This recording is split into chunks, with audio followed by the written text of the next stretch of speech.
हमारे YouTube channel में आपका स्वागत है।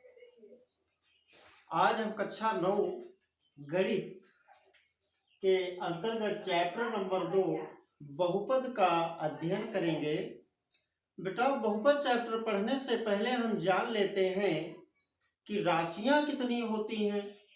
राशियां दो होती हैं, नंबर 1 चर राशि और नंबर 2 अचर राशि।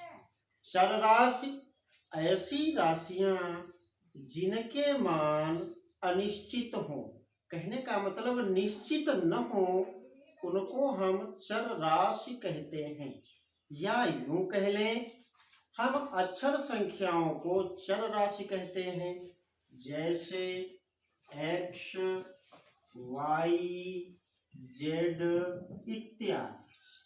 ये जितने भी अक्षर संख्याएं हैं वो सभी चर राशि के अंतर्गत आती हैं। चर राशि जिनके मान बदलते रहते हैं, मतलब अनिश्चित रहते हैं, उनको हम क्या कहते हैं? चर राशि। फिर नंबर आया बेटा अचर राशि का। अचर राशि का मतलब ऐसी संख्याएं जिनके मान निश्चित हों, मतलब जिनके मान बदले न जा सकें, हम उनको अचर राशि कहते हैं। जैसे हमारी गिनतियां 0, 1, 2, 3, 4 इत्यादि। ये जितनी भी संख्याएं हैं, जितनी भी गिनतियां हैं, इनको हम अचर राशि कहते हैं। अब इन दो राशियों के संयुक्त रूप से हम व्यंजक बनाते हैं। क्या बनाते हैं बेटा? व्यंजक। कैसा व्यंजक? बीजीय व्यंजक। बीजीय व्यंजक। बीजीय व्यंजक के संबंध में मैंने आपको बताया, चर और अचर राशि के संयुक्त रूप से या चर और अचर के मिश्रण से बीजीय व्यंजक बनता है। जैसे 3 हमारी अचर राशि है, x हमारी चर राशि है।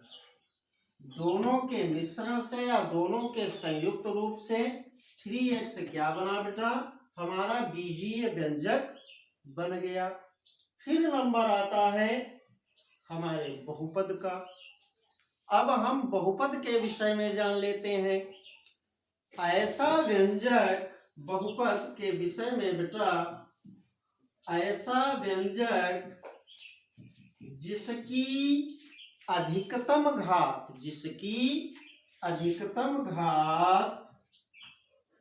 ऐसा व्यंजक जिसकी अधिकतम घात एक से अधिक हो तथा न्यूनतम घात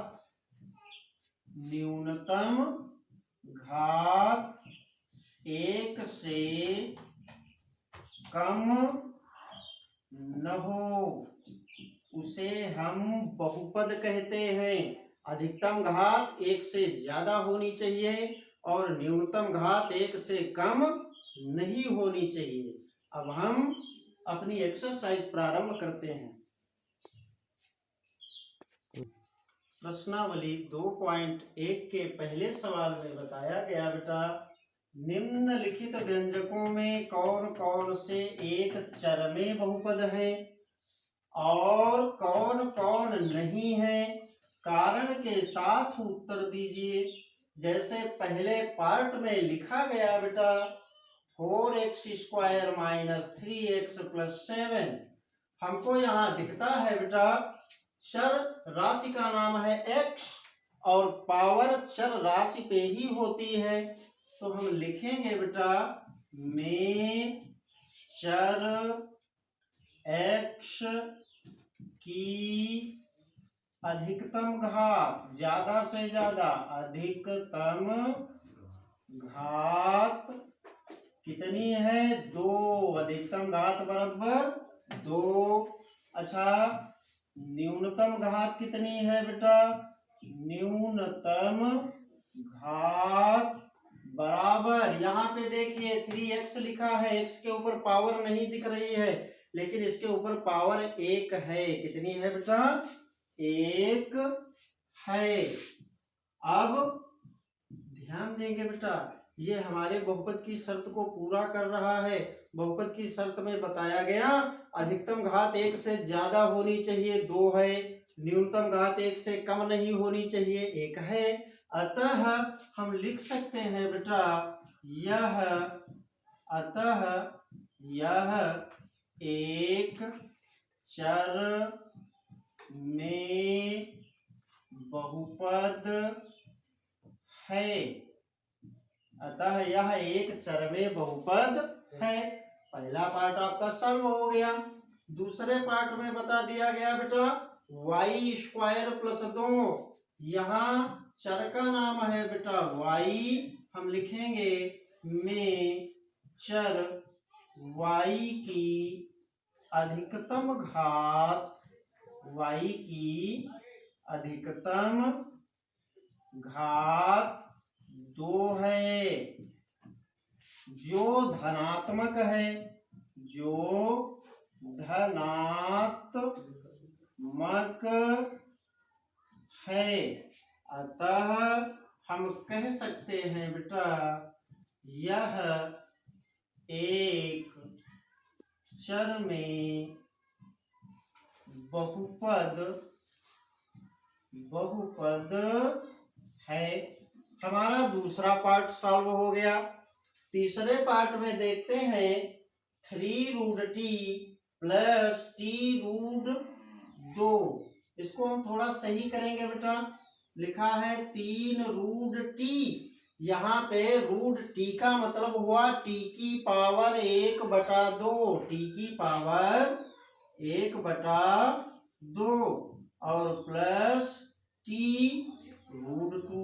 अब देखते हैं बेटा अधिकतम घात यहाँ पे 1 है और न्यूनतम घात कितनी है, 1/2। चर का नाम क्या हुआ, में चर t की अधिकतम घात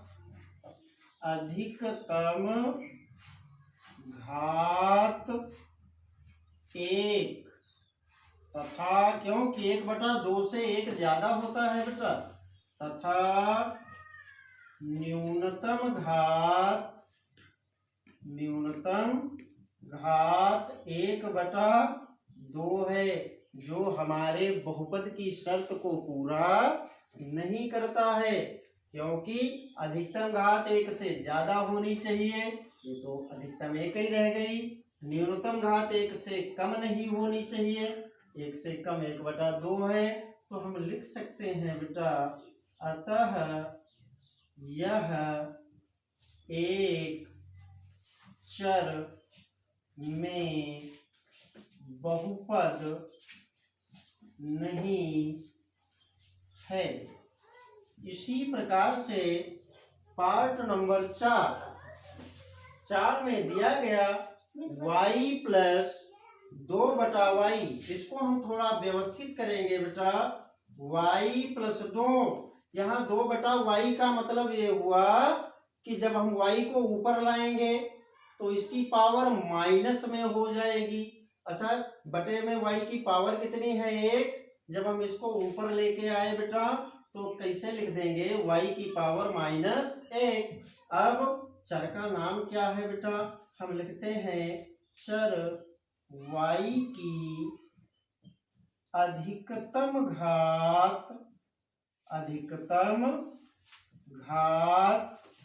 यहाँ पे एक पावर है लेकिन वो आपको दिख नहीं रही है, तो हम लिख सकते हैं बेटा y की अधिकतम घात 1 तथा न्यूनतम घात -1 है, तथा न्यूनतम घात बराबर -1 है।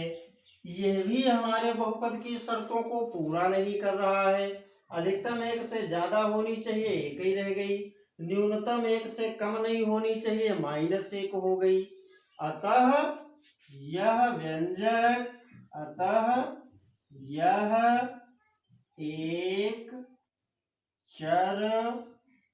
एक चर में बहुपद नहीं है।